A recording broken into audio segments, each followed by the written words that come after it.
أيها المسلمون. She's a member of Liberty, Justice, Housing Law Practitioners Association, LAG, Administrative Law Bar Association. So quite a list as long as your arm, and I'm surprised she's had time to fit us in. So it's a great honour that she squeezed us in. Thank you very much, Liz Davies. Thank you very much. I'm not squeezing you in at all.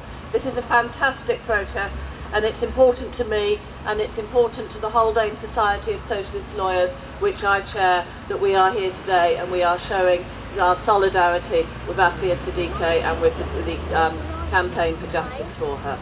Journalists say that the first casualty of war is truth. Well, it's hard to know what the first casualty or who the first casualty of the so-called war on terror might be.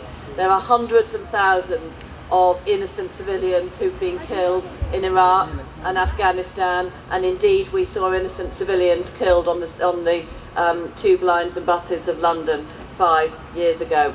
So hundreds of thousands of people have lost their lives as a result of the war on terror. Hundreds, if not thousands of people have also disappeared into the legal black hole of Guantanamo Bay and Bagram Air Base in Afghanistan. And I think it's fair to say that at least one of the casualties of the so-called war on terror is civil liberties generally. And Aafia Siddique is certainly one of the casualties of the so-called war on terror and of the loss and assault on civil liberties. I want to say a couple of words, because I know that nobody here needs the campaign for Aafia outlining to them. So I want to say a couple of words about what's happened to civil liberties since the 11th of September 2001, and not so much civil liberties really, but its fundamental rights that have been assaulted and attacked by both the American and the British governments. The very existence of Guantanamo and Bagram is, as I say, a legal black hole. People are kidnapped, they are taken there against their will, and they are detained still indefinitely. That is simply not legal. Under the Geneva Convention, if you are fighting as a soldier in the war and you are captured by the other side, you have rights as a prisoner of war. You have the right to be released at the end of the war, you have a right to proper humane treatment, visits from the Red Cross, and so on and so forth.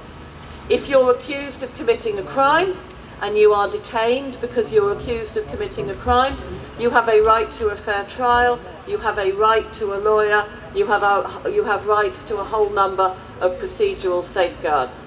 But the people held illegally in Guantanamo and Bagram haven't got those rights. They were redefined by the Bush administration as enemy combatants, so that they lost both any rights of prisoners of war and any rights that people who've been detained because they're accused of committing a crime enjoy. They simply, through a legal sleight of hand, creating a whole new concept that has no basis in law of enemy combatant, all those people's fundamental rights were destroyed at a moment's notice. It's not just the existence of Guantanamo and Bagram that is an affront to civil liberties, but also, of course, it's the conditions, the appalling conditions in which people who are held there are treated. They have been kidnapped and held against their will. They have been tortured in both Guantanamo and Bagram, and the evidence of Moazzam Begg and Binyan Mohammed and other people who, after years, have been released from Guantanamo and Bagram confirms that torture happens in those places under the aegis of the American government. The American government claimed that they weren't torturing Guantanamo because they redefined the definition of torture, and they said that waterboarding, sleep deprivation, constant assault by loud rock music did not constitute torture, and therefore they claimed that they were not torturing in Guantanamo, even though they were carrying out all those practices. So yet another legal sleight of hand. We changed the definition of torture, and therefore that allows us to engage in appalling practices that everybody else in the world considers to be torture. And when the American government wanted to use practices that even it didn't think it could get away with on American soil, or on an American airbase in Afghanistan, then it outsourced the practice of torture.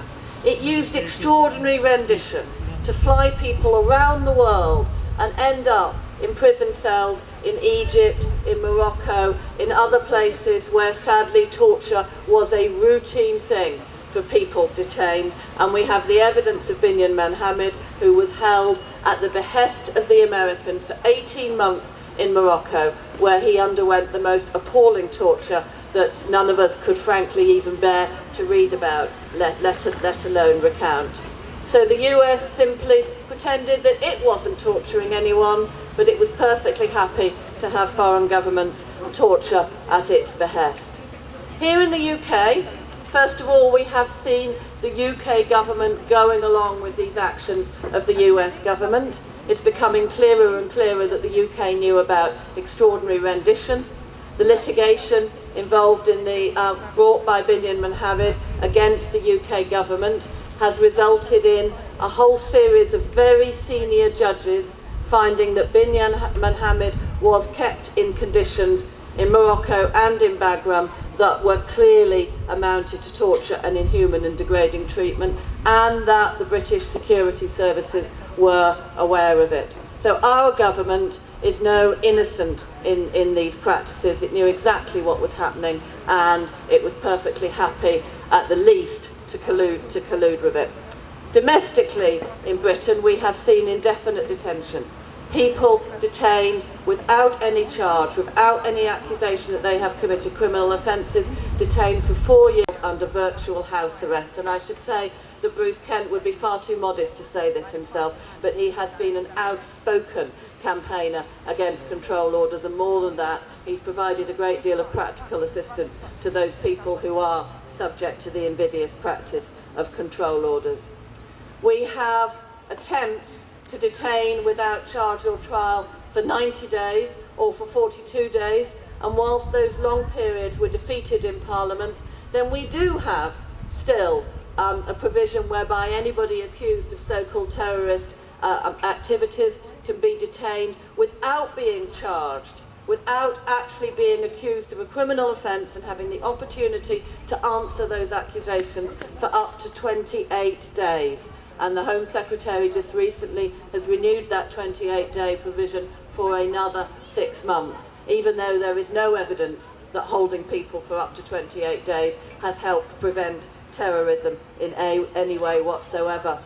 And I didn't come here today to do a roll call of honour of our speakers, but you also have today the very Honourable Walter Wolfgang, who was subject to the provisions of the Terrorism Act and was arbitrarily bundled out of Labour Party conference for the crime of muttering the word nonsense when our then Foreign Secretary Jack Straw spoke. Walter Wolfgang has been a victim of the Terrorism Act, albeit not a victim on quite the same scale as those people who are subject to control orders or indefinite detention. Now, Aafia is absolutely one of the casualties of the attack on civil liberties and fundamental rights. There has been no inquiry as to what happened to her during the years of her disappearance between 2003 and 2008. There has been no inquiry into how she was treated when everybody agrees she was at Bagram Air Base. And as Bruce has said, the accusation levelled against her at trial that somehow she managed to shoot soldiers at Bagram Air Base, even though the only person who actually had any gun wounds was Aafia herself, is pretty ridiculous. And I do hope that the case is subject to appeal. Of course, the trial was conducted with this whole insidious background that this was the major lady terrorist. Even though that's not what she was being tried for, she was being tried for this one accusation of having fired a gun. But behind all that, and undoubtedly in the minds of the jury, was the idea that she was Lady al-qaeda, she was the Grey Lady, and so forth.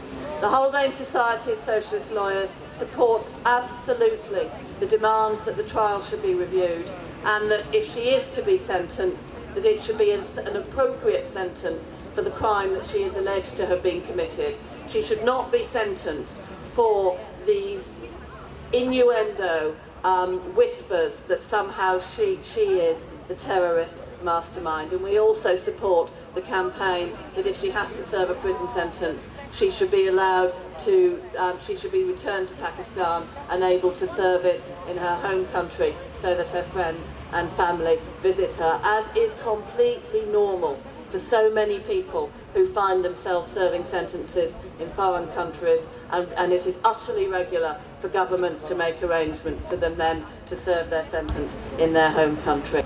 Can I say congratulations on this picket this afternoon, congratulations on all of you turning out, and on behalf of the Haldane Society of Socialist Lawyers, can I send our absolute solidarity to Aafia, to her family and friends.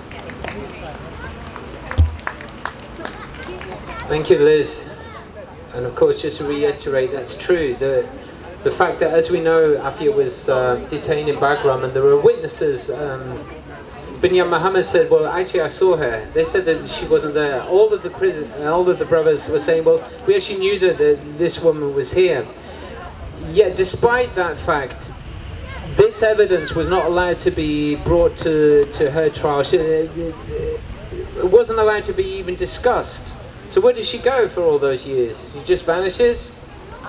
So there you go, that's American justice, I suppose.